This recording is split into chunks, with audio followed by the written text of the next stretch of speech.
I'm Alan Price, Director of the John F. Kennedy Presidential Library and Museum. And on behalf of all my library and foundation colleagues, I'm delighted to welcome all of you who are watching this evening's program online, as well as those of you who are here with us in person. I'd like to acknowledge the generous support of our underwriters of the Kennedy Library Forums, lead sponsors Bank of America and the Lowell Institute, as well as the Mass Cultural Council, and our media sponsor, the Boston Globe.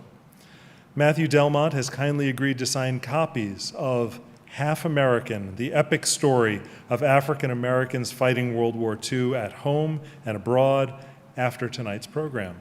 Our bookstore will be selling copies if you are interested. Of course you're interested. We thank you for silencing your cell phones. We look forward to a robust question and answer period this evening. You'll see full instructions on screen for submitting your questions via email or comments on our YouTube page during the program. And when the Q&A begins, we will invite those of you who are joining us in person to proceed to the microphones in the aisles to ask your questions.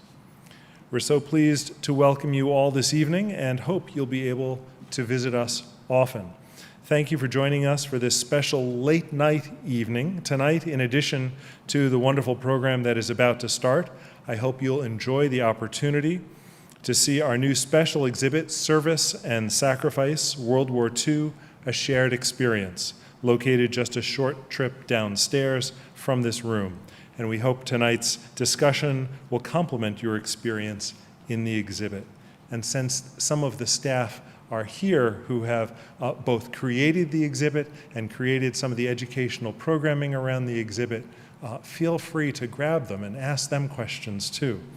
We're grateful to have the opportunity to explore the experiences and the crucial contributions of the more than 1 million Black men and women who served in World War II with our distinguished guests this evening. I'm now delighted to introduce tonight's speakers.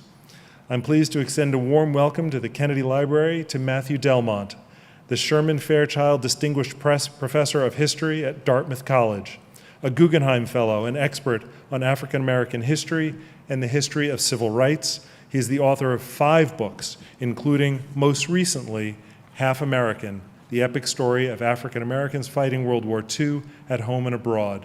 His work has also appeared in the New York Times, The Atlantic, The Washington Post, several academic journals, and on NPR. And I'm so glad to welcome our moderator for this evening to the library, Renee Graham.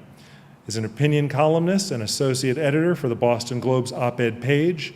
She writes on a variety of subjects, including race and racism, domestic violence, LGBTQ issues, police misconduct, gun reform, and politics.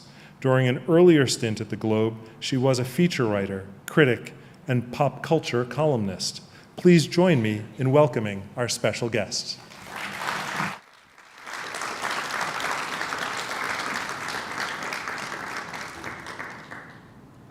I just want to start by saying how honored I am to be here with you, Matt, because I really found Half American to be a revelation that I've not been able to stop talking about with everyone I encounter.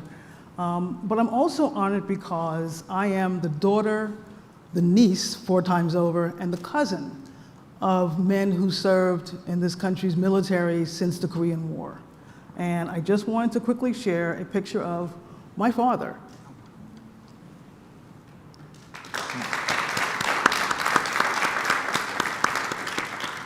Who was a military police officer in Korea in 1952. He's about 21 in that photo.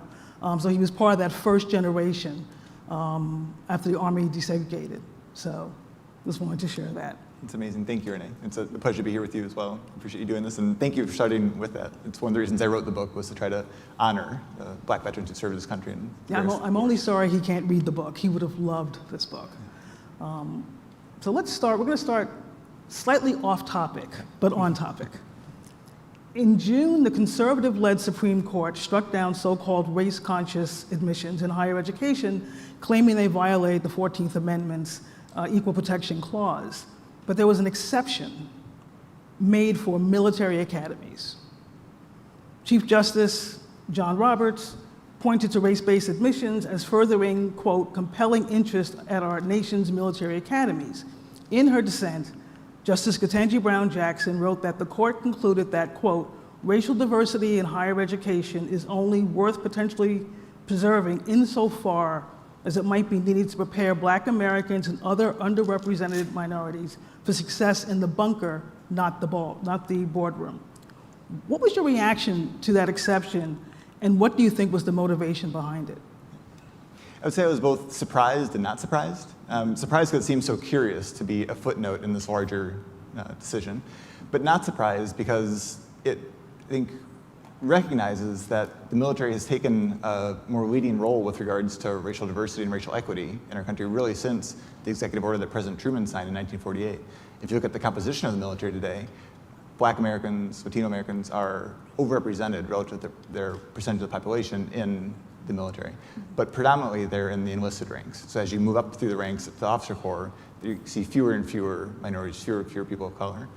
And so I think the reason you have that footnote in the larger affirmative action ruling is a recognition that if West Point, Annapolis don't take race into consideration, pretty soon you'd see an officer corps graduating from the service academies that's overwhelmingly white, trying to lead a military that's overwhelmingly people of color. I hope that when people see that footnote, they try to understand the larger history, why it's included there. And I hope ask the larger question of if racial diversity, if consideration of race is important for the military, if it's good enough for West Point and Annapolis, why wouldn't it be good enough for Harvard, for North Carolina, for Dartmouth, where I teach? These are conversations that I think have to happen across higher education. Because if we want to see leaders from more diverse backgrounds, it can't just be in the military. It has to be in corporate America. It has to be in other professions as well. Okay, on to the book. Yeah. Your last book was Black Quotidian. It was about Black newspapers in America and just how powerful and necessary their collective voice was in the Black community for decades. The Black press also plays a central role in Half American. Can you talk about the connective tissue between those two books and more broadly, the voice of the Black press in the years leading up to World War II? So this book, Half American, it really grew out of that last book project called Black Quotidian, Everyday History in African-American Newspapers. And you actually can find it for free online. It's an open access project at blackquotidian.org. It's published by Stanford University Press. But for that project, I was looking through papers like the Chicago Defender, Baltimore African-American, Pittsburgh Courier, to try to get a sense of how Black communities understood history as it was unfolding. When I was looking at those papers from the 1930s, 1940s, during the period of World War II, I kept coming across pictures and stories about the more than 1 million Black men and women who served in the military during World War II. Now, I'm a historian, I'm a teacher, I've taught about this topic for more than a decade, but I'd never seen this many examples of just the average folks who served in the nation's military. These were average people from Cleveland, from Minneapolis, from Los Angeles, from New York. And it made me curious. And it was that curiosity that led me to do the research for Half American. What I found was that when you actually dive into the pages of Black newspapers, an entirely different history of the war reveals itself. The start and end dates of the war change. Black Americans were talking about World War II before 1941. They're talking about the battle continuing after 1945. There are Black war correspondents, people like Langston Hughes, who travel to these foreign battlefields and report on the really vital contributions Black Americans are making. It's a whole host of stories, figures, events, battalions that don't show up in our textbooks, things that traditionally aren't part of the story we tell about World War II, but are absolutely central to understanding what the war was actually about. You mentioned Langston Hughes, and I assume most people know Langston Hughes as the great poet, but I didn't know that he'd been a war correspondent during the Spanish Civil War in the 1930s. Why, that war, a half world away, was of great interest, not just in the Black press, but to ordinary Black citizens. Why was that? And also, what was that war about, and what was the interest in that war? Yeah, so the first chapter of the book looks at what happens before Pearl Harbor. And for Black Americans, the war really does start before 1941. If you looked at a Black newspaper from 1933, 34, 35, you would see extensive coverage of the rise of fascism in Nazi Germany. Because Black Americans were really among the first to recognize the serious threat that Nazism posed to the world. They saw the clear parallels between Nazi ideology and what Black Americans were experiencing in the Jim Crow South. And so already by the mid-1930s, they're explicitly saying that the Second World War has started. This is something that's happening in Europe that we need to pay attention to.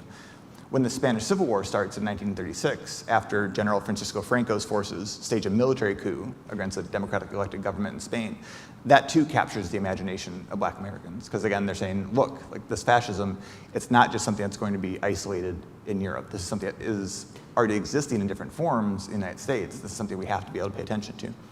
There's a group of Americans called the Abraham Lincoln Brigade that volunteered to go fight in the Spanish Civil War. About 3,000 Americans in total. Of those, there were 80 Black Americans who joined this Abraham Lincoln Brigade. And Langston Hughes, the famous poet and author, is fascinated by this. He wants to know, what does it mean for these average Black folks from Alabama, from Cleveland, from New York, to pick up their lives and go fight another country's civil war, a country they've never even been to before. And so he becomes a war correspondent for the Baltimore African American, travels to Spain, and is on the front lines reporting on these Black volunteers, and then writing those dispatches back through the Baltimore African American that gets circulated all over the country. And so it's literally the case that average Black people in barbershops and churches, at homes, in 1937, 38 are talking about the Spanish Civil War. This is on the minds and the attention of Black communities all across the country. But the mainstream press wasn't talking about this war. Not nearly as much, not nearly as much. For mainstream press, Chicago Tribune, New York Times, they'll see isolated stories of it, but it seems like something that's happening far away.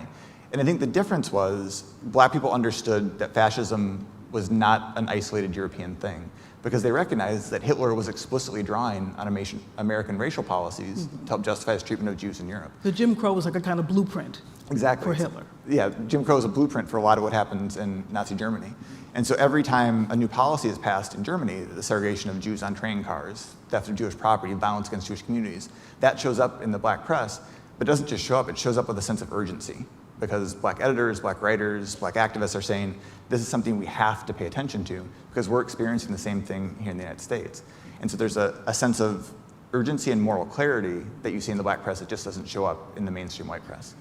What's the reaction in Washington to this, to Americans, and in particular Black Americans, going over to fight in this war? There's hostility and skepticism. Many of the volunteers who were recruited to go to Spain were recruited by the Communist Party, and so that already puts them at odds with Washington, D.C. and the FBI. There's a deep concern that these are people who are on the radical left and that they harbor animosity towards America.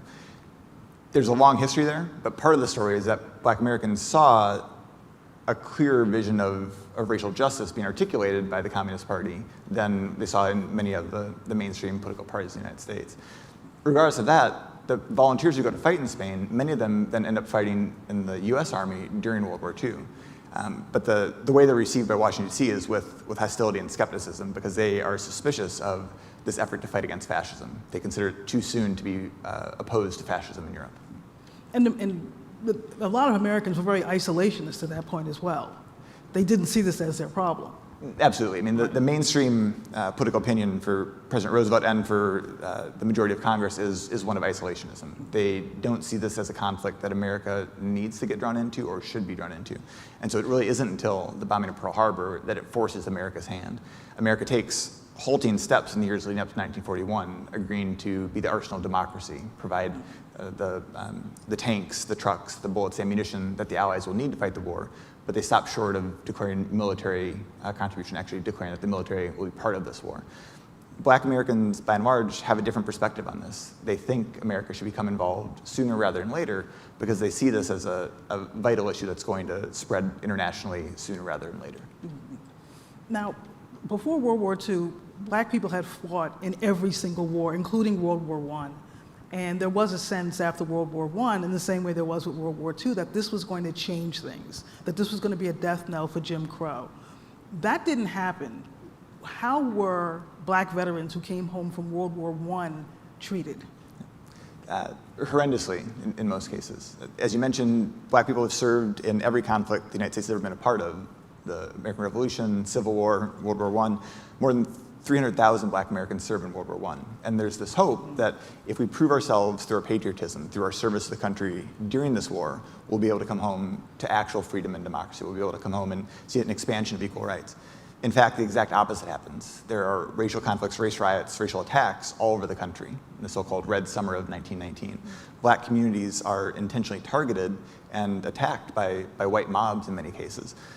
Black veterans are at the center of that, both in terms of being on the receiving end of the attacks, but also on the front lines trying to defend their communities. Black veterans were seen as a threat to a lot of these white communities because they weren't willing to accept second-class citizenship status anymore. They wanted to see the kind of democracy they were fighting for abroad be a reality here in the United States. And so it's disheartening to that whole generation of World War I veterans to come home and not even get the treatment that should have been accorded to veterans. They were treated worse, their communities were treated worse than the years before World War I. Within the military itself, the armed forces do almost everything they can to push Black Americans out of the service between World War I and World War II. There's a document I quote in the book, the Army War College Report, 1925, that talks about the capacities of Black soldiers. And he uses a lot of racial pseudoscience of the day. It says that Black servicemen have a smaller cranial capacity, that they're scared of the dark, that they run away at the first sign of combat, that they don't have the intelligence, bravery, and courage that it takes to serve in the military. And that's just not an isolated opinion. This is something that was taught at West Point. This is how they are educating white officers of the era.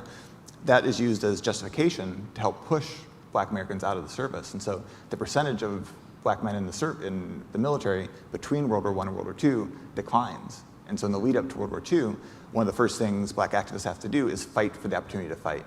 And so that legacy, those stories of World War I, they figure prominently for the generation that enters into World War II, because this is, in many cases, their dads, their uncles, their cousins.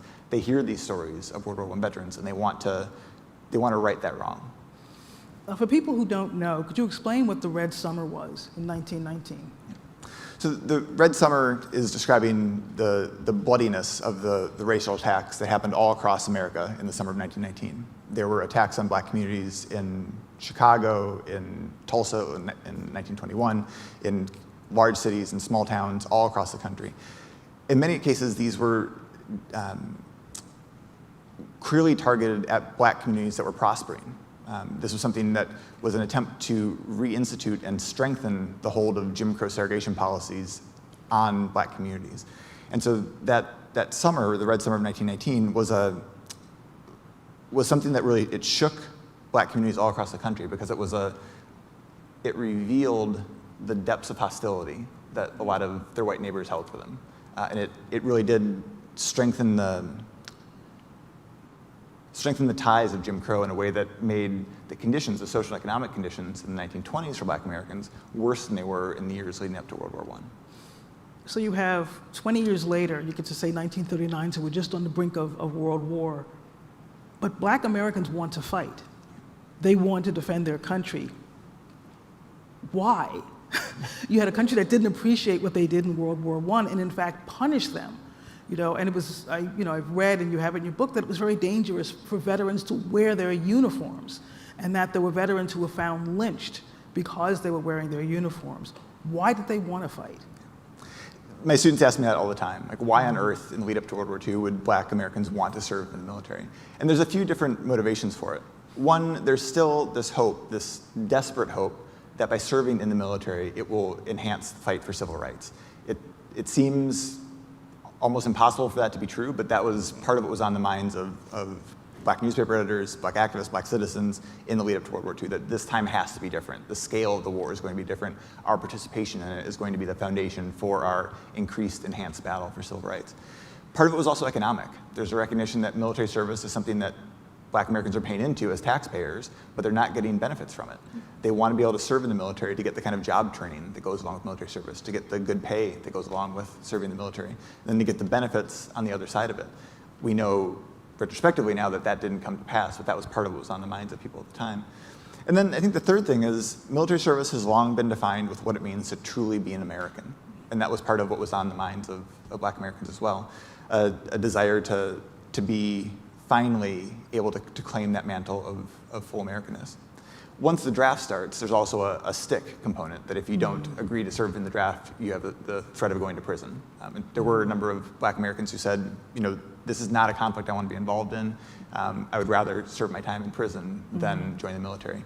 Bayard Rustin, the famous civil rights activist, was the most famous. He served 2 years in a federal penitentiary because he didn't believe in war. He was a pacifist. And then he raised hell in the penitentiary. He tried to desegregate the penitentiary at Leavenworth.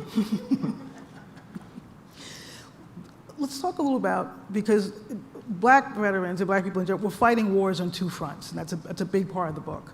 There was the Double V campaign.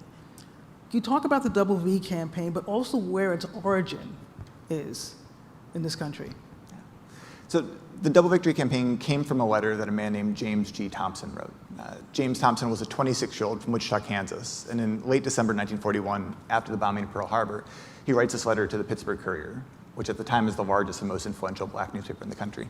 And it's really an amazing letter. It's asks a series of very pressing and pointed questions. In part, he asks, should I sacrifice my life to live half American? Is the America I know worth defending? And that phrase, should I sacrifice my life to live half American, it really stuck with me. That's why I chose Half American as the title for the book. The Pittsburgh Courier, in turn, uses Thompson's letter to launch this Double Victory campaign. And what they meant by Double Victory was black Americans were fighting two wars at the same time. They're fighting for victory over fascism abroad, but also victory over racism at home. And so they recognized that it wasn't enough to win the battle militarily if you came home and encountered discrimination, white supremacy at home. And Double V really became the rallying cry for black Americans all over the country. But part of the reason it resonated so powerfully is that it had a deep history in the black community. There were examples from the Civil War of Frederick Douglass saying very similar things, that if we fight this war militarily, we want to be able to have actual freedom afterwards.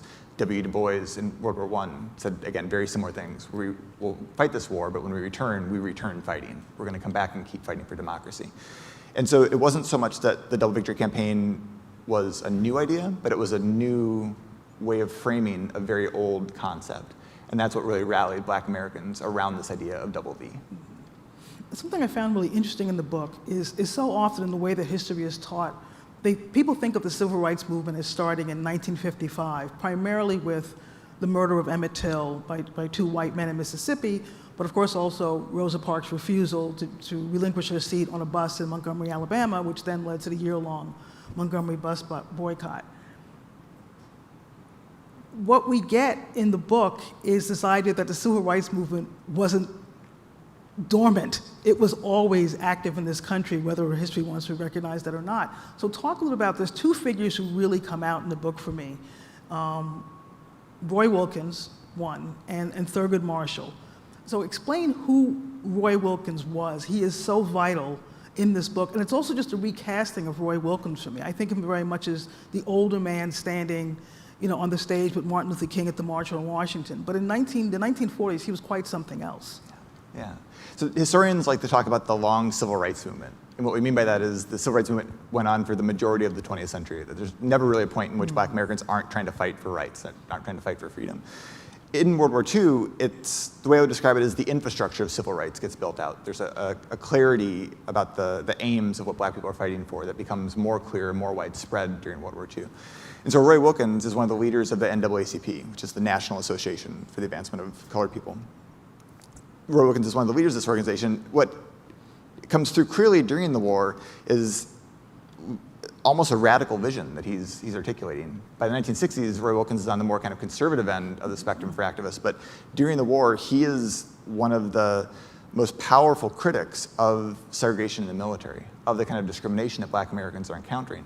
So he's one of the ones fighting directly with President Roosevelt. He's one of the ones fighting directly with the FBI who's surveilling black newspapers. He's one of the ones fighting with military leaders who refuse to address the kind of discrimination and violence that black Americans are encountering.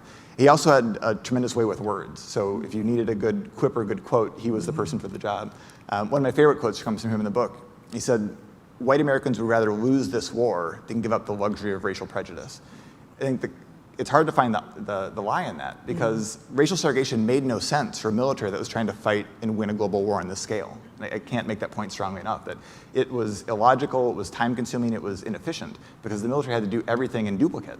They had to make sure you had separate barracks, separate latrines, separate facilities, both here in the United States, but also abroad. And so Roy Wilkins brought that clarity of, like, what on earth are you doing? Like, what is America actually about? I think that's where part of his power came as a leader, his true commitment to democracy and forcing people to be clear-eyed about what democracy was actually in the United States and the lack of it, and then what it could be. Thurgood Marshall is another key figure in the book. He's best known, of course, as the first black Supreme Court justice, but during the war, he was the head of the legal division for the NAACP. And so his job is to travel all over the country investigating these cases of violence against black troops. One of the key sources I drew on in the book were hundreds and hundreds of letters that get written to Thurgood Marshall from black soldiers who are stationed on these military bases, primarily in the South.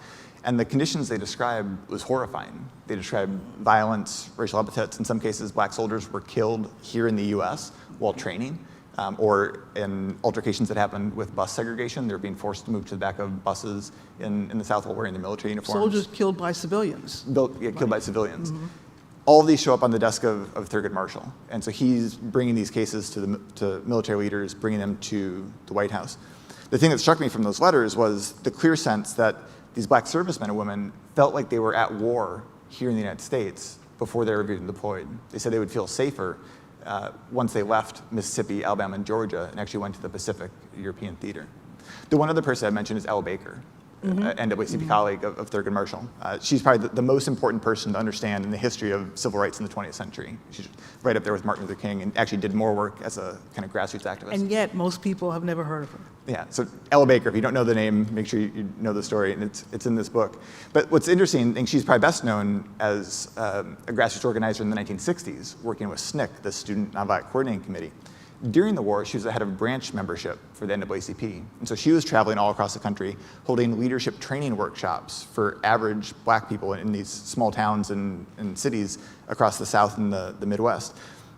Her key contribution was understanding you didn't need to be a black professional to be a leader. You didn't have to be a pastor or a lawyer or a doctor. You could be a barber or a sharecropper and be a leader in your community. And so she holds these leadership training workshops. One of the people she helps to train is Rosa Parks. She attends one in 1945 in Atlanta, a decade before the Montgomery bus boycott. And so when I said earlier that the infrastructure of civil rights gets built out, Elle Baker is to credit for that. Because if you look at a graph of the membership up at the NAACP during World War II, it expands dramatically. There are hundreds of thousands more members, 1,000 more branches all across the country. And so if you picture it as a map, there are now sizable branches who can fight for rights all across the country at the end of the war that don't exist with the same kind of dynamism at the start of the war. What's remarkable is I think about being in school and what we were taught about Rosa Parks was that she was a seamstress who was tired and one day just didn't feel like getting up. And what Rosa Parks did was so much more sophisticated and planned, but that came from the training she'd gotten from Elle Baker. Absolutely. And a great book to read on this topic. They made a documentary about it last year. It's a book by Jean Theoharis called The Rebellious Life of Mrs. Rosa Parks. One of the things that shows up in the book also is Rosa Parks has her own World War II story. So she works as a civilian seamstress at Maxwell Air Base. She's helping to sew parachutes at Maxwell Air Base. And she describes it actually as something of an epiphany for her because by that point in 1944, the buses are integrated on the base, at the military base. And so at Maxwell, she can ride wherever she wants to on the base. But when she gets to the edge of the city limits in Montgomery, she has to transfer to the back of the bus, in the city bus. She said it's like going from being a first-class citizen to being a second-class citizen in just one block. Right? Her brother Sylvester also serves in the Pacific Theater, but he comes home, can't get a job, can't find a place to live, and that really helps to steel her resolve to fight for a new kind of America after the war. You mentioned Thurgood Marshall, you said, as most people know, as the first black Supreme Court justice. But I don't think a lot of people, I wasn't familiar with a case that he led, which was Smith versus Allwright in 1944, which concerned a lawsuit, excuse me, by a black man named Lonnie Smith, who was a Houston dentist. Can you talk about that case and why it was such an important decision in 1944 at that moment in the war, even though for a lot of people it didn't have anything to do with the war? So Thurgood Marshall, at the same time he's investigating these cases of violence against black troops, he's also starting to lay the groundwork for voting rights battles and laying the groundwork for school segregation battles. So the case in 1944, Smith versus Allwright, is one of the first key civil rights decisions in terms of voting rights. Because what they find, this is the case in Texas, they find against the all-white primary system that the Democratic Party in Texas had constructed. And so to understand the dynamics of politics and of voting in the 1940s, throughout all the southern states, they're all voting solidly Democratic, so there's really only one party, but but that one party is all white Democrats. They've segregated black Americans out of the primary system. So blacks can't vote in the primary. It's an all-white primary, meaning that they have no political voice. And so whoever the white Southerners choose to elect then gets elected to state representation, then gets elected to Congress as their congressmen and senators. So the All-Right case in 1944 is the first effort to break through that primary system. It helps to lay the foundation for other voting rights victories in the 1950s and eventually the Voting Rights Act in the 1960s. But it really sends shockwaves throughout the country, because for black Americans, it's an opportunity to finally open up the electoral map in the South so that where the majority of black Americans live at the time, they might actually have the ability to vote. For white Southerners who want to maintain the racial status quo, it's a nightmare scenario, because it means now they're not going to have complete control of the political system in the way that they had. I mean, just to get some sense of the context here, in a state like Mississippi, in 1945 it was 48% black, but fewer than 2% of those black Mississippians were registered to vote because of decades of intentional voter disenfranchisement and violence. And so, in no true sense of the word, were those southern states democracies. And since those southern states were sending congressmen to Washington, D.C. that had key roles to play in deciding national legislation, it's hard to say that America was a functioning democracy in 1945. And so that's part of what the All-Right case was meant to start to fight against, to get black Americans in the southern states the opportunity to actually elect people who might be able to vote their own interests. Mm-hmm. Someone else who obviously looms very large in the book is Franklin Delano Roosevelt. And when I was reading the book, I was reminded that when I was a kid, I saw this photograph of a man named Graham Jackson. He was a black chief petty officer. And he's playing an accordion and weeping openly at FDR's funeral. And I later read that someone wrote, the image came to symbolize not merely a nation's grief, but black America's acknowledgement of Roosevelt's efforts on behalf of civil rights. As sympathetic as FDR might have been to what black people were enduring during the war, he certainly wasn't using his full powers of the office to do anything about it. Why didn't Roosevelt issue, in which he could have, an executive order desegregating the military? You essentially had a country at war, but was somehow holding back all of these people who could have contributed very directly to the war effort beyond what they were doing. They could have literally been in the field of battle. Why didn't he just do that? I think because he recognized the political blowback from white Americans, particularly white Southerners, would be too great. It's not as though the issue wasn't on his desk. In the lead up to World War II, A. Philip Randolph threatens to lead a march on Washington. He says he's going to bring 100,000 black Americans to Washington, D.C. to fight for the desegregation of the military, to fight for the desegregation of defense industries. A. Philip Randolph was the head of the Brotherhood of Sleeping Car Porters, so he was one of the most powerful black leaders of the time. He engages in some high-stakes behind-the-scenes negotiations with Roosevelt and other leaders in the White House. And Roosevelt does at that point sign an executive order that, at least on paper, helps to open up the doors of defense industries to black workers. But it doesn't say anything about desegregation. That was the Fair Employment Protection Act. Fair Employment Protection Act, which, when it gets laid out in practice, doesn't provide all promises. But it says nothing about desegregation of the military. That was something Roosevelt could have potentially done in 1940 and 1941. As I mentioned earlier, there was no strategic or tactical reason to have a segregated military. The military would have been a more effective fighting force, theoretically, if it had been integrated, because the military was turning away black Americans who had advanced language skills, black Americans who had science and math backgrounds, who could help create new discoveries and inventions, who helped decipher codes. They were turning away black people with PhDs from Harvard, or assigning them to be cooks or ditch diggers. They weren't taking advantage of the full capacity or people power that black Americans had to bring to the war. So the best answer I can give to why Roosevelt didn't do it is because he recognized that a whole segment of the country was vehemently opposed to any sort of racial integration. That they would have, as in we have letters to this effect, they saw this as though it was like dropping a bomb on the South if you were going to try to integrate in that way. And so, based on what we know from Roosevelt's writing, from the correspondence, he sees that as a bridge too far. It's something he's not willing to undertake because there's so much else on his plate. There's a parallel historical trajectory where he does do that, and it would have been a prime moment to say, we're on the verge of trying to create a new country, trying to create a new world. This is the moment of all moments when we can actually be fighting for freedom and democracy. He doesn't do it during the war. It's not until President Truman in '48 that we finally get that executive order that desegregates. The last thing I'll mention, I appreciate you mentioned that photo. The photo is actually the one picture of a black serviceman in the Life magazine post-war book that they put together. So just after World War II, Life magazine publishes this massive volume of photographs on World War II. There's nearly 1,000 photos in there, and the one you just mentioned is the only picture of a black serviceman. It's him weeping at... My grandparents owned that book. It was in our basement, and I would flip through it as a kid, and I saw that photo, and it was probably the first time I ever saw a black service member from World War II. Because up until that point, it was all John Wayne movies and that sort of thing. We'll get to that later. Black newspapers were all over Roosevelt about not integrating, and Roosevelt didn't like that, and Washington didn't like that, and they wanted to shut some of those papers down. Absolutely. Yeah. So I mentioned the Double Victory campaign earlier. That was seen as seditious by Roosevelt and by the FBI. Hoover has agents investigating black newspapers all across the country, going into the offices and threatening them, saying you have to stop printing these strong arguments against Roosevelt, against the military, otherwise we're going to shut you down. And so the Double Victory campaign was radical in its day. It was something that was very controversial. Part of what scared Roosevelt and scared other people in power in Washington, D.C. was that the black press was a fighting press.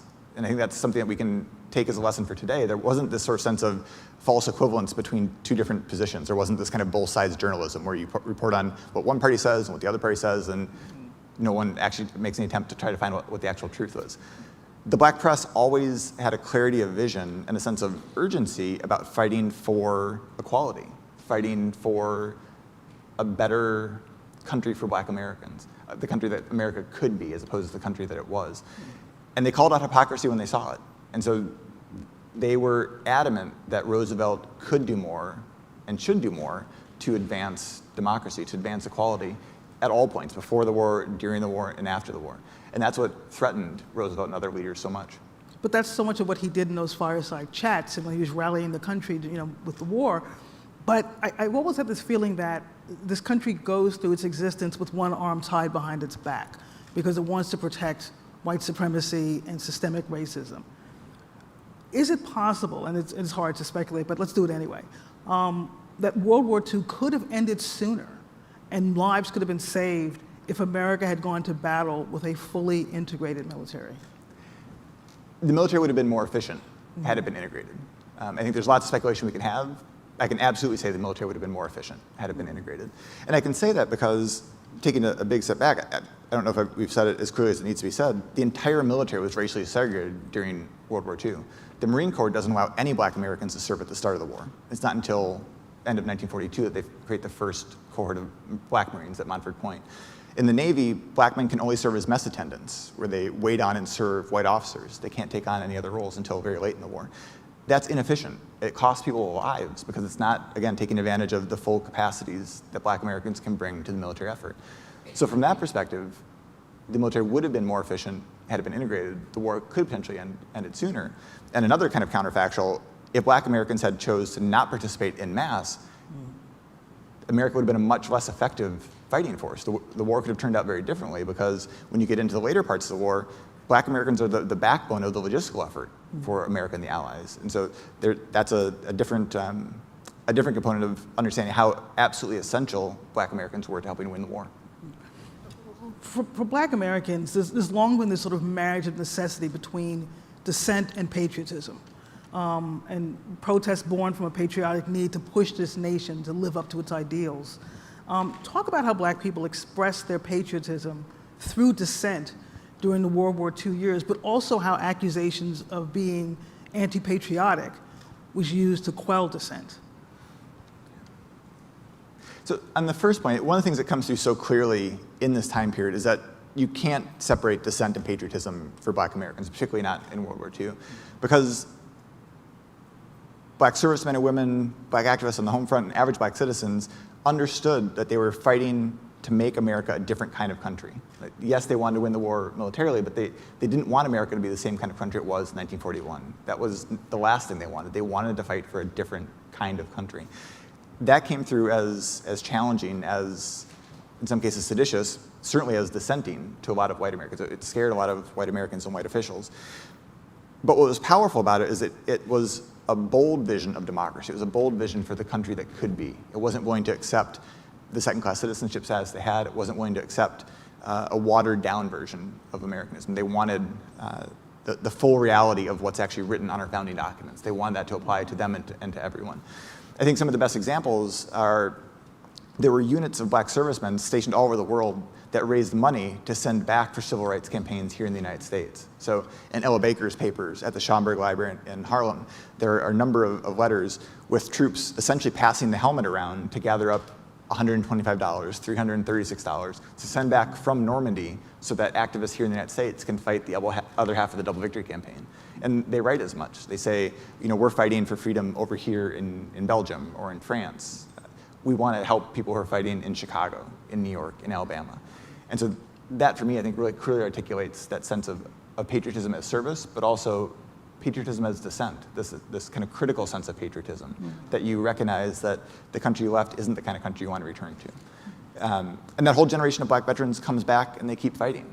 For them, the war doesn't end in 1945. They keep fighting for actual freedom and democracy here in the United States. What was so challenging about that for a lot of white Americans is that when you looked at public polling data from the war, looked at the kind of quotes that white soldiers and white veterans were giving, the through line for average white Americans was that they wanted to go back to the way things were. That's the thing they kept saying. We want to go back to how things were in 1941, before Pearl Harbor. We want to go back to the country we left. Those were two radically different visions of America. Right? The vision of what America was in 1941, and then the vision for what America could be in the future. And that's why racial tensions were so fraught during the war and after the war, is because average black Americans, average white Americans had two very different visions for what the country could be. And that's where a lot of the conflicts emerged from. You alluded to it earlier, and I want to talk a little about D-Day. That's the big moment, and there's so many movies about D-Day, and it's from Saving Private Ryan to The Longest Day, and of course you never see any black men in any of those films. But black people were vital to the success of D-Day because, as you say in the book, there wasn't just D-Day. There were D-Days in a lot of ways. There were D-Day 1, D-Day 2, but also talk about what you call the miracle of supply. Yeah, and this is something, my favorite part about being a historian is that you get surprised once you actually do the research. So this aspect of the story isn't something I anticipated writing about as much as I did in the book when I started it 7 years ago, but it's absolutely vital to understanding the black contribution to the war. And I should say some of it shows up in the exhibit that's here at the museum, so I would definitely encourage you to check it out if you haven't already. D-Day, June 6, 1944, is one of the focal point moments for World War II, particularly from the American perspective.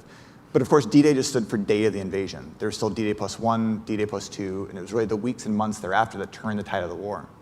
On D-Day itself, there were about 1,700 black Americans who were part of the invasion. There were units that helped to clear mines from the beaches. There were units that manned what were called barrage balloons. These were silver helium-filled balloons that they held by ropes above ships that dangled wires that had mines attached to them to make sure that Nazi planes couldn't drop low enough to strafe the ships and then to strafe soldiers as they were coming on the beaches. So if you see these kind of odd-looking balloons, or they almost look like silver sausages in these D-Day pictures, those were manned by a group called the 320th Barrage Balloon Battalion, which were black men, the Barrage Balloon Battalion. They were among the 1,700 that were there on D-Day. But it was really that extended period, the weeks and months after D-Day, that black servicemen played an absolutely central role to helping win the war. So there's a group called the Red Ball Express that were a group of black truck drivers that led a truck convoy that drove supplies across France and eventually into Germany. They moved 400,000 tons of ammunition, food, and fuel. And so if you picture it, you have black servicemen loading the ships that are going to cross the channel. You have black servicemen unloading those ships. They're loading the trucks. They're then driving those trucks across Europe. The reality is almost everything the Allies moved to the front passed through the hands of at least one black American. And so part of the argument I make in the book from a military history perspective is World War II wasn't just a battle of strategy and will, it was a battle of supply. And if you understand that, the miracle of supply, it becomes really clear that black Americans were absolutely vital to helping win the war. And part of the thing that tipped me off to this was reading war correspondence. So Langston Hughes wasn't the only black war correspondent. There were about a dozen others, including a man named Ollie Stewart, who wrote for the Baltimore African American. And he's writing about this in 1944, 1945, to make sure black people here in the United States know that our boys, our men and women over there, are doing the work that's helping win the war. And there's sometimes a misnomer, and I can be guilty of this myself in some cases, that we talk about history being unknown or history being lost. It's more that our job as historians is to try to relearn what people knew in the past. people had access to this in 1944, 1945. Ollie Stewart was writing about it. It was getting published in black newspapers. But then it gets written out of the story. It gets forgotten. Doesn't show up in our textbooks. And so our job is to try to recenter and refocus those kind of stories. So fascism essentially is defeated in World War II. But decades later, we know that it wasn't the death of fascism abroad or in America. What should that tell us about this perilous moment that we're in right now for American democracy? One of the things I hope the book can provide us with is an honest reckoning about what the war was actually about. I think there's something of a misunderstanding today, after decades of books and documentaries, that World War II was a good war, or that the country was somehow unified during World War II. Some aspects of that story are true, but the reality is America was not a unified country during World War II. There were racial clashes, racial attacks all over the country. In 1943, there were 240 race riots all over the country, big cities, small towns, military bases. And so the reality is there has never truly been a period of national unity on the question of race. World War II was not that simpler, gentler, better time that we might be able to return to. I think if we can be honest about that, we can recognize that while fascism, as defined by the Nazi Party, was defeated in 1945, white supremacy in the United States certainly was not defeated in 1945, because what that whole generation of black veterans came back to fight against were the kind of policies that existed in the Jim Crow South and the kind of racial discrimination that existed in cities like Boston and in New York and Chicago that achieved many of the same outcomes without the same explicit language, right? The sort of northern version of Jim Crow segregation. I think if we can be honest about the history, we can recognize that this has been a long, ongoing battle against different forms of discrimination, different forms of white supremacy that has never been fully successful and never been fully, that those ideologies have never been fully defeated. Mm-hmm. And so I think World War II is actually a perfect time period to center our focus, to understand this was a time that this received vast national attention. A key part of that battle was won in 1945, no doubt, but it wasn't the only battle. And that's what I think is powerful about the Double Victory campaign, because it gives us a language to be able to talk about this. That yes, the military battle was defeated. Hitler was defeated, and that's absolutely a good thing. Mm-hmm. But we have to understand the other part of the Double Victory campaign was not yet defeated, not yet complete. So part of what I argue in the book is, if we understand the aims of World War II in the way that that generation of black Americans did, it's not clear America won the war, because that second half of the Double Victory campaign remained ongoing. Black Americans still had to fight for freedom and democracy here in the United States. And so I think we can use that language today to understand we're seeing the continuation today of struggles that have been going on for decades and decades. I was about to say that battle is still being waged pretty much every day. Last month marked 75 years since President Truman desegregated the military.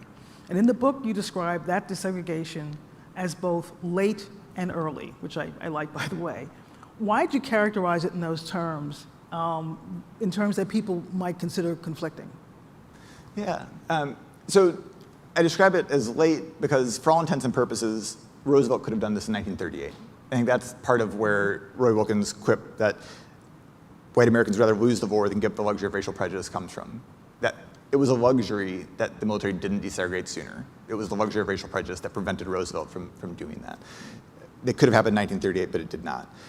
It's a decade early, though, because 1948 is still a controversial moment for the military to desegregate. If it had been up to a popular vote, Truman wouldn't have signed that executive order. The vast majority of people in the military probably didn't want it. The vast majority of Americans weren't necessarily in favor of the military integrating in 1948. It showed executive leadership on his part to sign that executive order. And so it's early because it puts the military on a more forward-looking perspective with regards to racial equity. It means by the end of the Korean War in 1953, once the military on the ground is actually integrated, it's more racially integrated than most of corporate America, more racially integrated than most newspapers in the country, white newspapers, more racially integrated than higher education. And so that's why I would say it's early. It helps to influence other aspects of society, because now other organizations can look and say, well, hell, the military did it, right? Mm. There were some adamant pronouncements. And the world didn't come to an end. The world didn't come to an end, right? There were people who held strongly racist ideas in the military in 1948, and yet they found a way to do it, right? They forced out the people who didn't want to comply. The world didn't come to an end, and they're finding their way through it. If the military can do it, we surely can do it as well. Was it easier for Truman to do it because the nation wasn't at war in 48? It was. It was. It was a almost a lull in some way. I mean, it's the ramp up of the Cold War, which is one of the things that influences him, but it is easier to do it because the military isn't actively at war at the time. Part of what's on Truman's mind, though, is political pressure. He recognizes that black Americans have been calling for this for a decade or more, and that they will be increasingly important swing voters in a lot of key states that the Democrats will need to win the White House in the future. And so it's a trade-off for him. It essentially loses the South to the Democratic Party for generations, but it gains black voters. So Roosevelt doesn't do it because he doesn't want to lose Southern support, and Truman does it because he doesn't want to lose black support. Yeah. Finally realizing that it's probably important to hold on to the black voters. Absolutely. The political calculus is the same, and it's hard to say Roosevelt wasn't wrong about the political blowback. Truman experiences it. I mean, the white Southern politicians break off and form the Dixiecrat Party eventually. They run Strom Thurmond as the Dixiecrat candidate for president. They ran Strom Thurmond. I don't know if you all know who Strom Thurmond was, but one of the most racist senators in American history, and they ran him for president. I just had to get that out of my system. Truman understood that, and he still made the decision. And I think it's important, one of the things I cite in the book are some of the sentiments of these politicians, Strom Thurmond, James O. Eastland, they were unabashed white supremacists. Right? I think there's a way in which we can talk too easily or too abstractly about racial segregation, white supremacy, systemic racism. There was nothing abstract or mysterious about this. James O. Eastland is on the floor of the Senate saying black soldiers have disgraced the flag of their country in 1945 as the war is ending. He's saying he's proud that he has the purest form of white blood in his veins. He's proud to be a white supremacist. Like, these are men who are elected by states that are not allowing black Americans to vote. Right? That's, again, when I say reckon honestly with this history, this is part of what I mean. Like, it's important for everyday Americans to be able to understand this was the language in which politicians felt comfortable speaking because they recognized there was an audience for it. They recognized people, their constituents, a number of their constituents, were happy to see them articulate language that sounded perilously close to the kind of Nazi ideology that America had just fought against. And so that's, again, two radically different visions for what America was and could be came crashing together in the 1940s and have been, in some ways, crashing together ever since. And of course, they weren't seeing that parallel at all between Nazism and white supremacy. No, and that's part of what's so powerful and so enjoyable about looking through the pages of the black press in that time period, because they are explicit in calling out the hypocrisy. They describe Jim Crow and Nazism as two sides of the same coin. Right? That it's happening in two different countries, but the racial ideology, the underpinnings, the repercussions, the outcomes for the targeted groups are very similar. Mm-hmm. Again, slightly off topic, because I want to make sure we have time for questions. A few weeks ago, there was a viral video of a fight on a dock in Alabama. For those who haven't seen it, the quick sum up is there were a group of white people who had a pontoon boat parked in a place it should not have been parked. That spot was reserved for a riverboat. They would not move the riverboat. So the co-captain, who was black, went to the dock and asked them to move the riverboat. He'd been waiting 30 minutes with a boat full of people to get to that dock. One of the white men jumped in and started swinging. Eventually, the captain gets knocked to the ground, and he is being pummeled by various people, about 5 or 6 people who were around him. A group of black people who happen to also be at the dock see this, and they decide, not today, Satan, and they jump in. The fight ensues, it becomes this whole big thing, and it goes viral because everyone's got a video camera. On social media, a lot of people were saying, we're celebrating what these black people did in coming to this captain's defense. And they kept saying, well, this is not your grandfather's Montgomery. Meaning that older generations of black people would not have done what they did. What would you say to this generation about what their great-grandfathers and great-grandmothers and grandfathers and grandmothers and uncles and play cousins and everybody else were doing 70, 80 years ago in this country? I would say talk to your elders and read a book. Because the reality is black Americans have always defended themselves. Right? There are various reasons for that. In the World War II era, part of it is there's a strong history of a gun culture in black America, particularly in the South. People who live in rural areas tend to own firearms, in some cases for hunting, but also to defend their homes and their communities. This was absolutely the case before World War II, during World War II, and after World War II. And so the sense that we have that black resistance has only ever been nonviolent is historically inaccurate in the highest form. Because even that understanding of nonviolence was a political action. Right? Martin Luther King and others who extolled nonviolence were trying to use that form of nonviolence to almost like jujitsu, to use the strength of the state. It wasn't passivity. Yeah, it wasn't passivity. Yeah, it was trying to reveal the power of the state and the ill intent of the state in a way that would help to advance the cause. But that wasn't the only approach to civil rights activism in the 1960s, and it wasn't the only approach in 1940. So I mentioned all of the kind of racial clashes, racial attacks that happened, Red Summer of 1919, 1943, during the war, after the war. Black communities fought back. Right? They couldn't always win. They couldn't always successfully defend their communities. But in almost every case, there are black people out there in the streets with guns trying to defend their communities. They're there, in many cases, it's veterans using a lot of the same techniques, organizing tactics that they learned in the military, a lot of the same firearm training they learned in the military to help try to defend their communities. So it's extraordinarily frustrating when people use that kind of shorthand. This isn't your grandmother's civil rights movement, because there have been different tactics used historically, but the reality is black people have always fought back with whatever means they have at their disposal. I want to get one more question before we go to audience questions. But what is it like being a historian right now as you're watching history under attack? It's a scary time. It's a scary time. Especially the history that you're writing about. Yeah, it's disorienting in many ways to see politicians at the highest levels down to local school board officials proposing legislation and successfully getting legislation passed that would prevent the kinds of things that I research, write, and teach about, the kinds of things that are, again, featured in the exhibit here at the museum. It's scary because I think if we don't have the ability to talk honestly about this history, it's almost impossible to understand how we will have a functioning multiracial democracy in the future.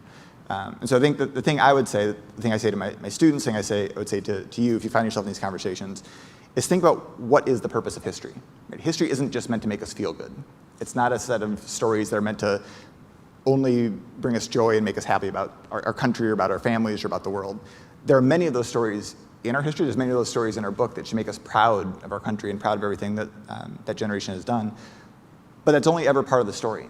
History also includes a lot of troubling parts of our nation's history. And we have to be able to grown up enough to hold both those things in conversation with each other.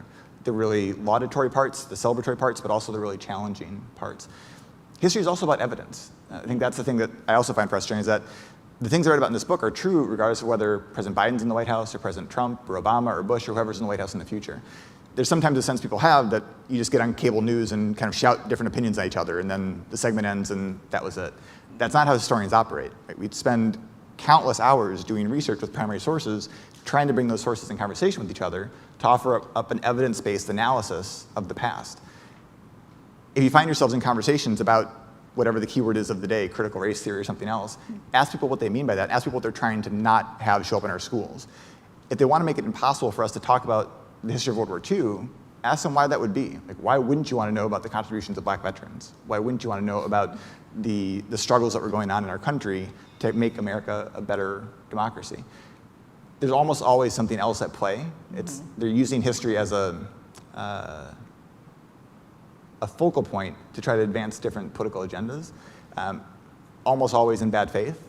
But if you can engage in a good faith conversation with someone, try to focus on what is the evidence. Like, that's what historians care about. We care about how you can use evidence to have a better, more fuller, nuanced understanding of the past. And the last thing I'll say is history is messy. That's what makes it so interesting. Right? This sense that there's somehow a left history or a right history or a history that will support Democratic candidates versus Republican candidates. That's not what history is about.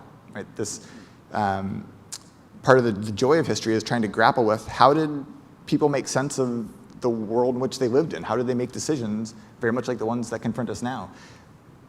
That vision of electoral politics where it's just voting for one party or the other is boring for historians. Like we try to get at the richness and fullness of the human experience in a way that can help inform the decisions we make today and where we might go in the future.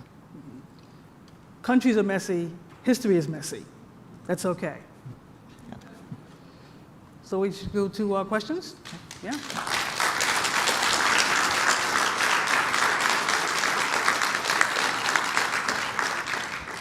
Professor, thank you very much for your scholarship on this subject. It's one that I've been studying. I read the book about the Chicago port mutiny, the so-called mutiny, But anyway, this fits in there really well. Appreciate it. I wanted to know, what are the diversity issues facing the military now?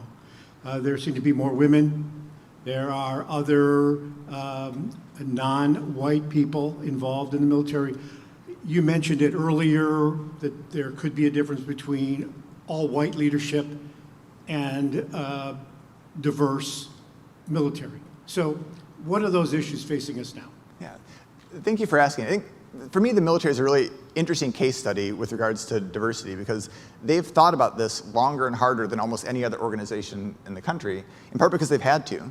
Once the military became an all-volunteer force in 1973, they've had to appeal to a broader cross-section of the American population than most corporations and most universities have. And so they've been intentionally thinking about diversity and inclusion in different terms since the late 1960s. I think the things that confront the military today are a couple-fold. One, you see people of color well represented in the military broadly, but primarily at the enlisted ranks. And so there's, in many cases, a glass ceiling that military members hit where they can't get to the higher level officer ranks. I think that's something that the military has recognized and needs to put in place different mentoring networks and support systems to make sure that people are being evaluated accurately and given the opportunities to seek promotion in ways that align with their skills and contributions. The other thing is they need to be more honest about the white nationalism problem that exists still within the military. This is something that the military has kind of skirted around. It was only a couple of years ago they banned the flying of the Confederate flag on military bases, which, when you take a step back, is absurd. Right? The Confederacy fought against the United States. Right? There's no reason the military should be flying the Confederate flag. But that too goes back to World War II. Southern legislators fought for the Confederate flag to be part of unit regalia during World War II. And there were actually Southern soldiers who brought the Confederate flag with them and raised it above towns in Europe, either alongside or instead of the Stars and Stripes, right, which is and should be outrageous, right, and was called out by the black press at the time. Those sort of things contribute to a tenor of the kind of day-to-day hostility that a lot of people of color or other minoritized troops face. I think that's something that the military needs to address as well. I think the final thing is the military is facing recruitment problems right now. They're not meeting the kind of numbers they'd like to see. And I think that is probably going to force them to reconsider what makes this a good and viable career path. They've relied for a number of years on this being a viable career path, particularly for blacks and Latinos. If it's not the way it was 10, 15 years ago, they're going to have to think of different ways of making this something that younger generation can see, yes, this is something that I want to pursue as a potential career path. Ma'am? Thank you for the talk. My question is, I wonder what your vision might be for like repair or reparations for the service members who didn't get their due after World War II. Thank you for asking. So I think a lot of that goes back to the GI Bill. I'll say just briefly, if folks who aren't familiar with it, GI Bill legislation was something that was passed in 1944, essentially as a thank you or as a reward for returning servicemen or women. It is what made it possible for a whole generation of white veterans to be able to move into the middle class, because it provided access to low-interest home mortgages, to college tuition benefits, loans to be able to start businesses. By and large, black veterans were blocked from being able to access those benefits, and that discrimination was by design, that this legislation passes through committees that are dominated by Southern segregationist senators that make sure these benefits are going to be distributed at the state and local level as opposed to the federal level. Everyone at the time understands what that means. If you do things at the state level in 1945, it means that there's going to be discrimination.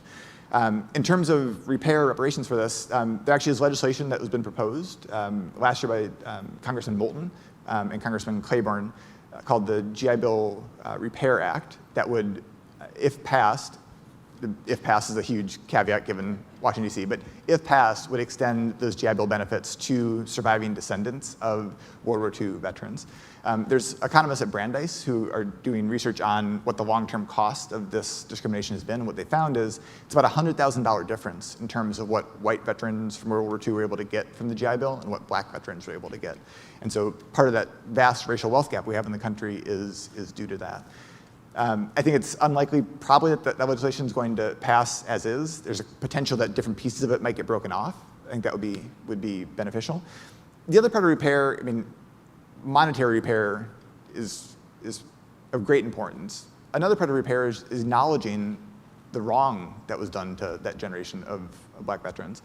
That's been done kind of in piecemeal. There have been different acknowledgments of different units that have happened more so in the last 5 years than they have previously.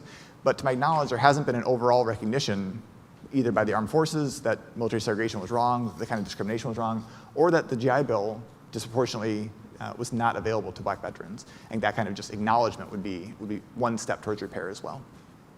Thank you. Thanks. Hi, I have a question from one of our online viewers, and they were wondering, what was Eleanor Roosevelt's influence on FDR when it came to civil rights? Thanks for asking. Thanks for tuning in online. So Eleanor Roosevelt was much more progressive than FDR was with regards to civil rights. So she was constantly nudging and cajoling him in different ways. I think one of the things that she did that was particularly important in this history is she went to Tuskegee Air Base, just as that base was getting started. So Tuskegee is the famous air base where the black pilots were being trained. And she went on a ride in a plane with one of the black pilots. She's sort of seated in the back seat. The photograph of the First Lady in a plane with a black pilot gets circulated all over the country. And it helps to legitimate the skill and capacity and ability of these Tuskegee pilots at a time when a lot of military leaders and a lot of average citizens are doubting that black men can do what it takes to fly these planes. So in a kind of public relations sense, that was one of the key things that she helped do. And then throughout the war, she continued to kind of press the president on different legislation he might pass.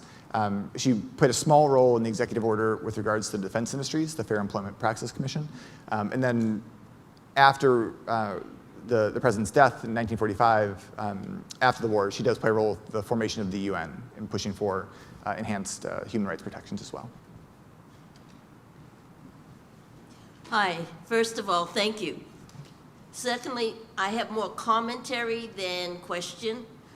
I want to say that history is informative. Thank you for the fact that you, along with many historians, have been more neutral in your presentation.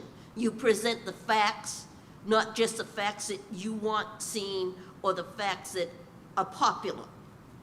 Secondly, unfortunately, white supremacy, a lot of the prejudices, a lot of the stigmas and things that were alive back then are still alive. It's not just decades of discrimination, it's centuries. I mean, a certain former president seemed to encourage people to come out of the woodwork, and they have come, but they have always been there. And that's the unfortunate part. This country would be so much better.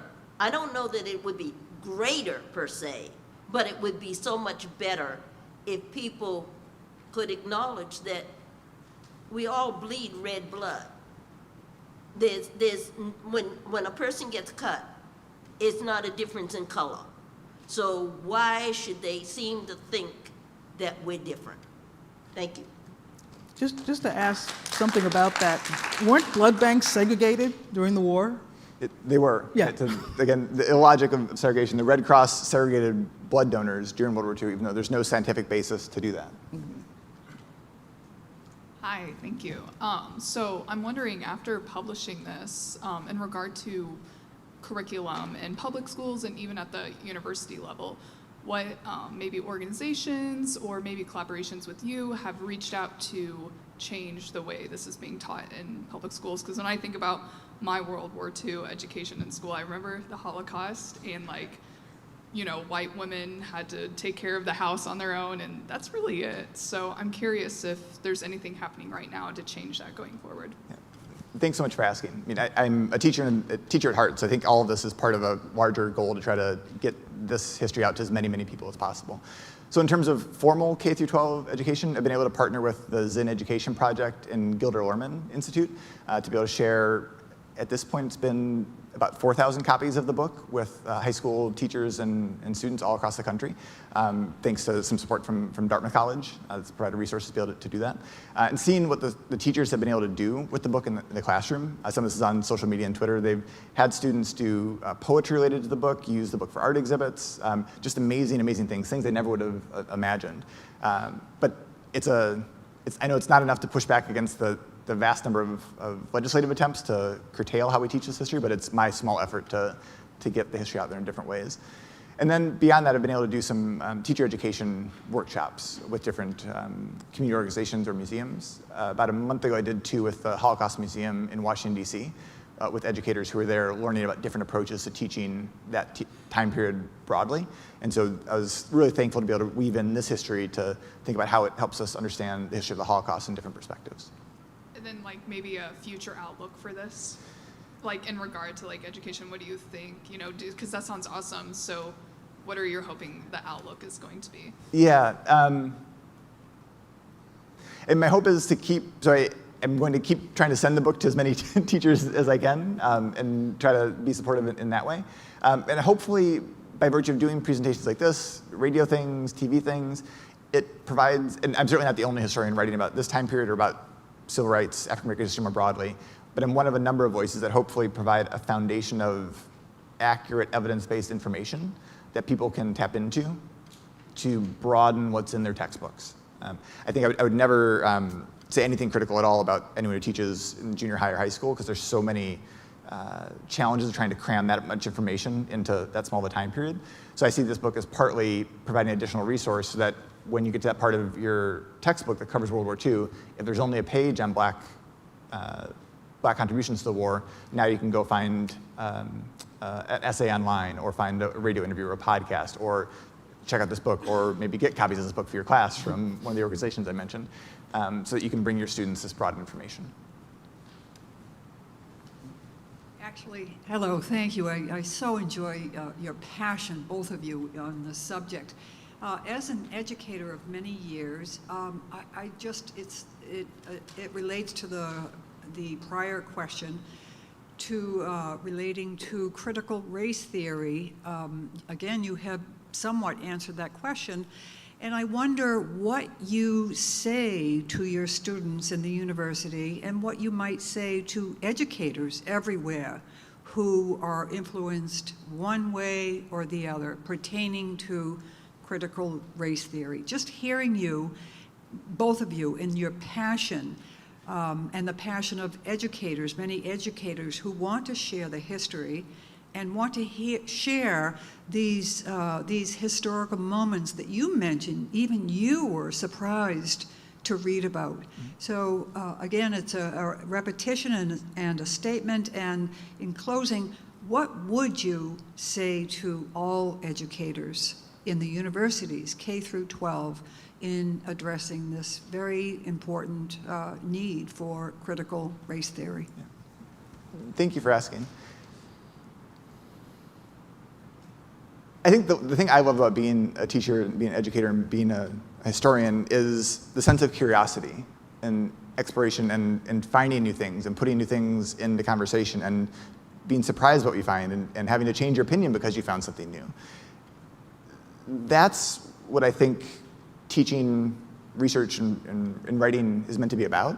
It's finding that new evidence that can help stimulate new curiosity and help us answer new questions. And so I start the answer in that way because I think the way that critical race theory has been taken up in popular discourse is being used to advance different political agendas. There's a robust history with regards to critical race theory. It comes out primarily of a law school tradition that tries to understand how laws can have negative impacts with regards to race without explicitly referencing race. They don't need to explicitly say blacks aren't included. The GI Bill is a great example of this. You don't need to explicitly say blacks aren't included to have the legislation not applied to black Americans or black veterans. But the reality is critical race theory doesn't encapsulate all of African American history or all of teaching that regards race and racism. And so I think the way that it's taken up in media, it's become this umbrella that people will use it to oppose any reference to the history of slavery, any reference to racism, any reference to the reality that we have vast racial disparities in our country that can clearly be traced back to specific policies that were passed, as the first person, as you mentioned, that go back generations and generations, like literally centuries. I don't think because I don't think a lot of those arguments are in good faith. I'm not sure that there's an easy way to combat them. I think part of it is, if it comes up, ask people to define what they mean by critical race theory, right? That's one thing.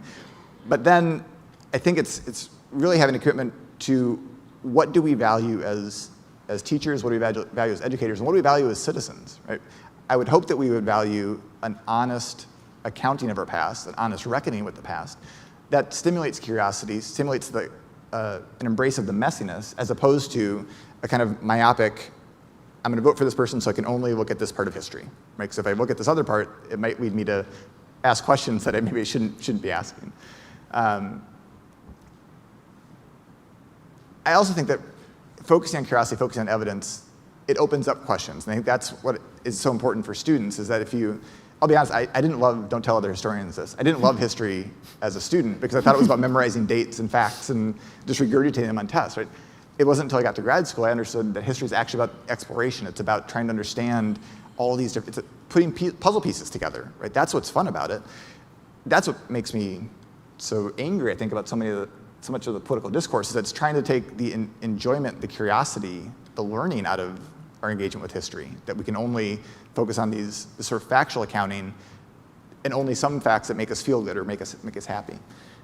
So it was a long way of circling around.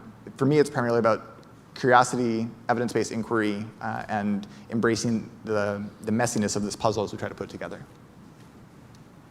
Hi, I'm back with another online question. And so this viewer asked, to what extent were Black World War II veterans the foot soldiers for social change in communities throughout the nation?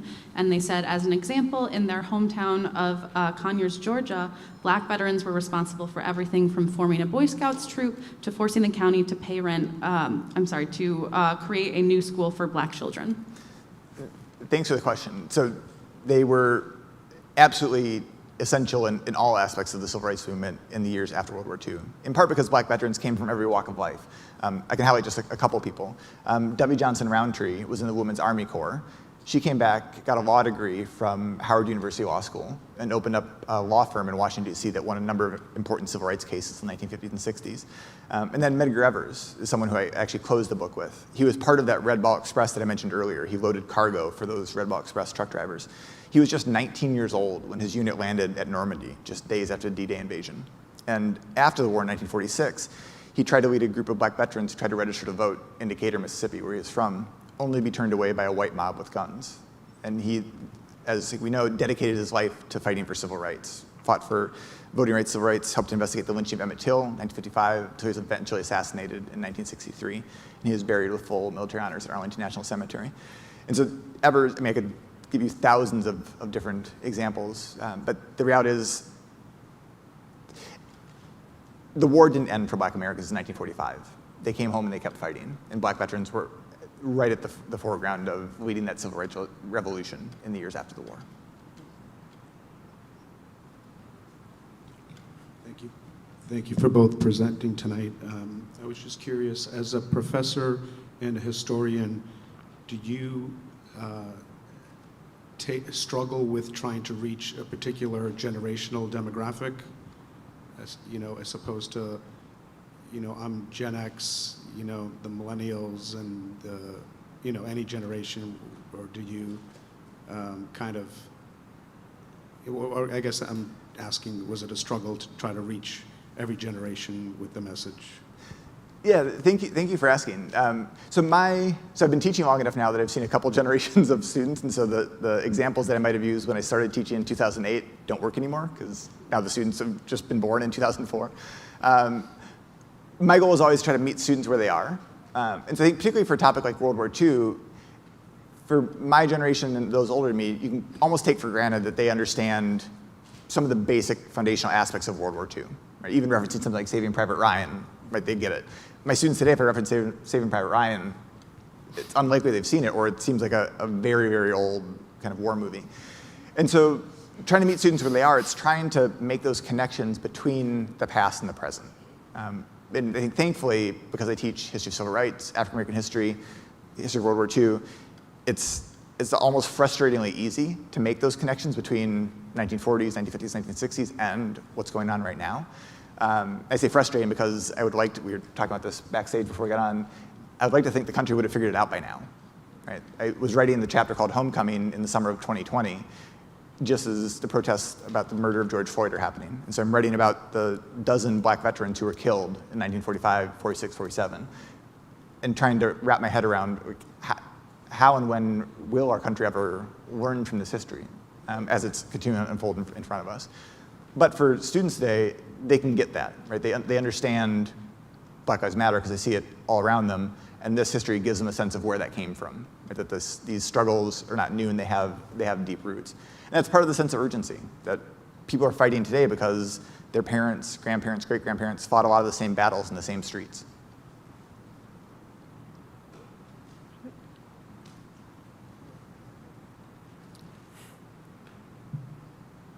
Hello.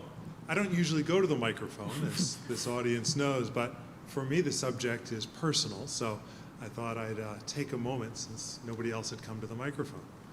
I grow up in a family, and really my heroes are my uncles who served in World War II.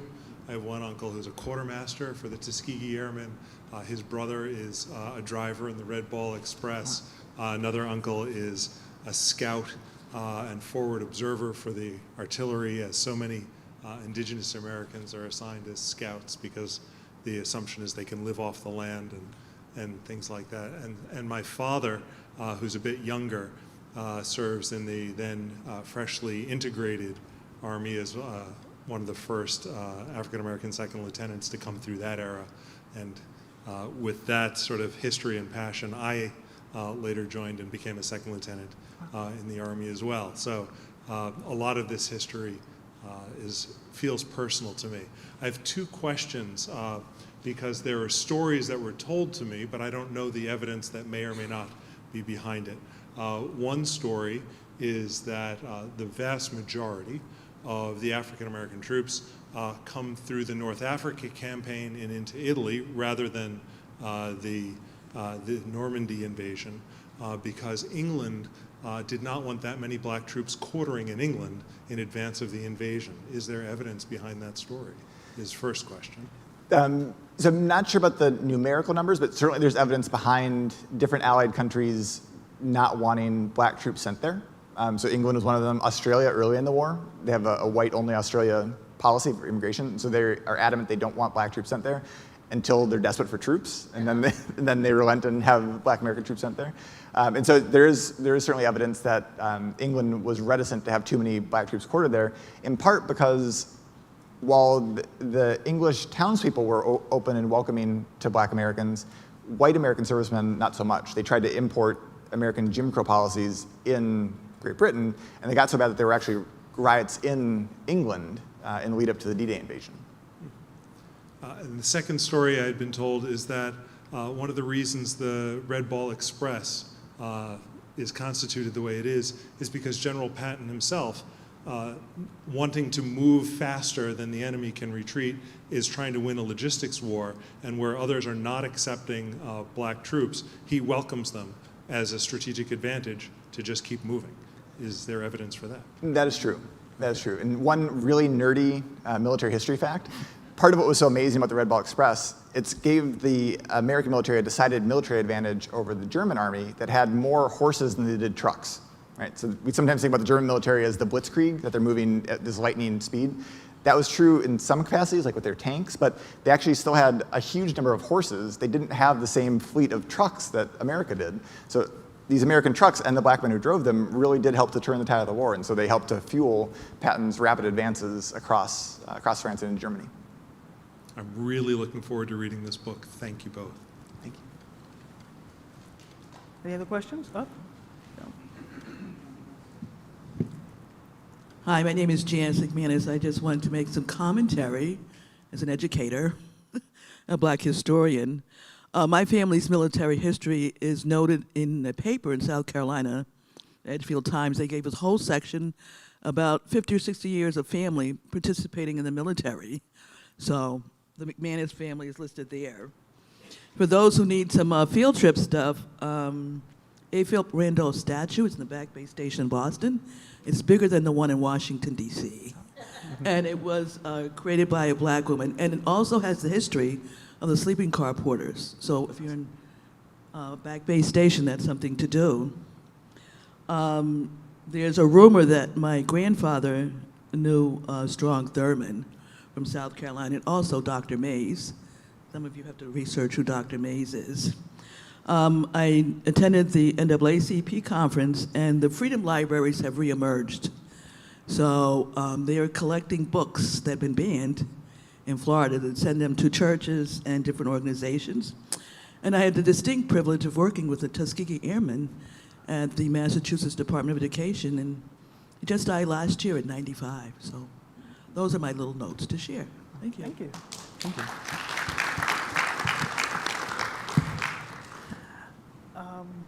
Have a question?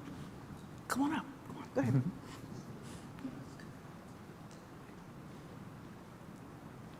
First, thanks, Professor, for coming tonight and sharing your knowledge with us. A few comments that I'd like to make. I had an uncle that fought in World War II. And when he first went into the Army, he was light-skinned, had quote-unquote good hair. They put him in a white unit. He didn't know. They said, go that way, he went that way. Then they found out he was black, and he got segregated, which was all right with him. But he ended up in Germany. He fought through, I think he fought through France. But he ended up in Germany at the end of the war.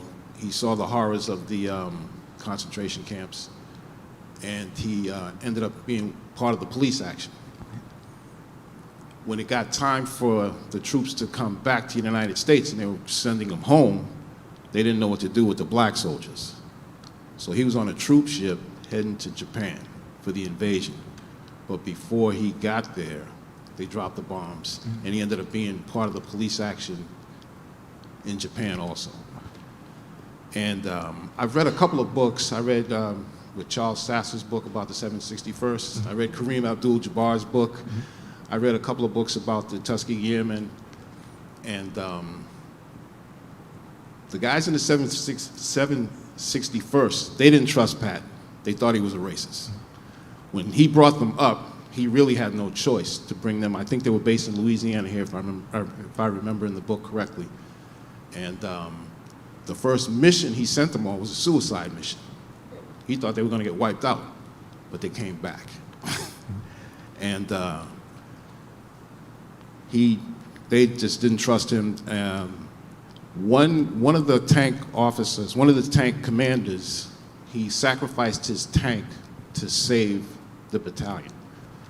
And his lieutenant, which was a white lieutenant, was writing him up for the Medal of Honor. And the other lieutenants would, and this guy did receive it. And there was nothing for white or black guys back then to deal with that. But thank you. Thank you for coming. Thanks for writing the book. I can't wait to read it. Thank you very much.